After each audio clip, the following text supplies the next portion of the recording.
Anda yang juga jadi kemenarikan ini adalah bagaimana juga tadi ada penegasan daripada Aceh Hasan yang menyebut bahwa siapa saja yang kini dalam porsinya sudah diusulkan sebagai calon kepala daerah di Pilkada 2024 baik tingkat provinsi, kabupaten atau kota untuk tidak khawatir terkait dengan pencalonannya. Tapi tidak dipungkiri juga ini juga jadi ketakutan-ketakutan terutama untuk partai-partai koalisi yang tentunya ini bisa menganggap apakah kerjasamanya ini bisa dilanjutkan atau nanti gagal di tengah jalan. Ini seperti apa penjelasan dari Partai Golkar sendiri? Tadi ada disampaikan Nanda kepada teman-teman wartawan?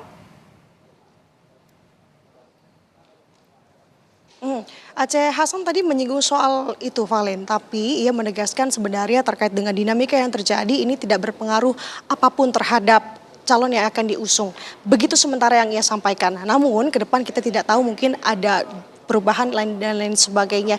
Jadi sampai dengan saat ini artinya kita sama-sama masih menunggu yang dimana tampaknya dari internal Partai Golkar sendiri saat ini juga masih kaget kalau tadi saya mengutip apa yang Aceh Hasan sampaikan terkait dengan pengunduran dirinya Erlangga Hartarto, kemudian juga otomatis sebagai waketum-waketum lain begitu ya menduduki posisi waketum saat ini sudah mulai bekerja dengan masing-masing porsi di bidangnya masing-masing untuk mengurus sementara waktu Partai Golkar sampai dengan terpilihnya PLT.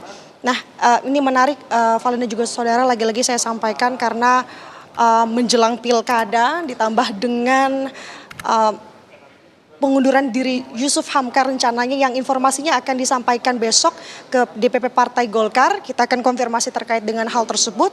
Nah ini menarik karena Yusuf Hamka juga menjadi tokoh yang memang digadang-gadang namanya baik itu di Pilkada Jakarta ataupun juga disebut-sebut juga di Pilkada Jawa Barat.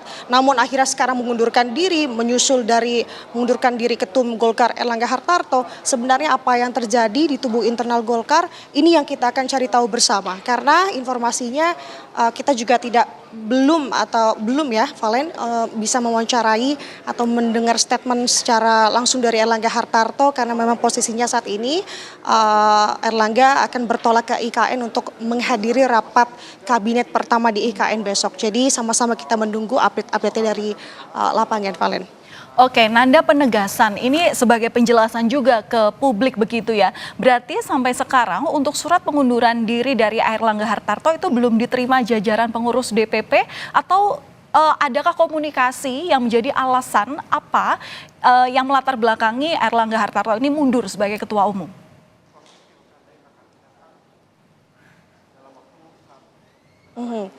Lebih dulu saya ingin membahas terkait dengan alasan kenapa Erlangga Hartarto kemudian memilih untuk mengundurkan diri sebagai ketum Golkar.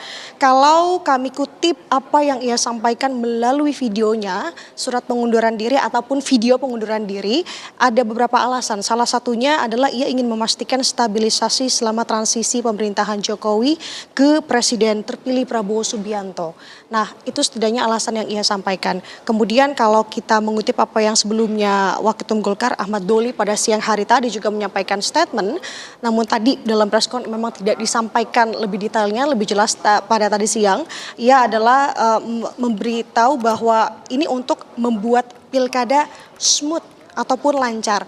Nah, hal ini yang sebenarnya akan terasa atau kita akan gali sebenarnya Valen dan juga saudara, karena kalau tadi dalam statement preskon kita tidak, awak media memang cukup terbatas, kita tidak bisa bertanya lebih lanjut dan lebih jelasnya karena kalau tadi saya kutip dalam preskon ini lebih secara teknis bagaimana pelaksanaan dan juga bagaimana Partai Golkar setelah Erlangga Hartarto ini mengundurkan diri. Nah, pertanyaan yang pertama yang Anda tanya kepada saya tadi adalah terkait apakah sudah menerima surat pengunduran diri. Tadi tidak disinggung secara gamblang memang dalam preskonnya, tapi ia menyampaikan surat itu seharusnya sudah akan dibahas di rapat pleno. Artinya status penetapan bahwa Erlangga Hartarto memang mundur ini ditetapkan di rapat pleno. Artinya rapat pleno ini memang sifatnya sangat krusial ataupun memang sangat penting di sini untuk Partai Golkar sendiri, khususnya Valen dan juga saudara. Kita akan sama-sama menyimak nanti bagaimana jalanan rapat pleno yang rencananya akan dilangsungkan pada hari Selasa minggu depan. Baik, terima kasih atas laporan lengkap Anda, jurnalis Kompas TV Nanda Aprilia langsung dari kantor DPP Partai Golkar.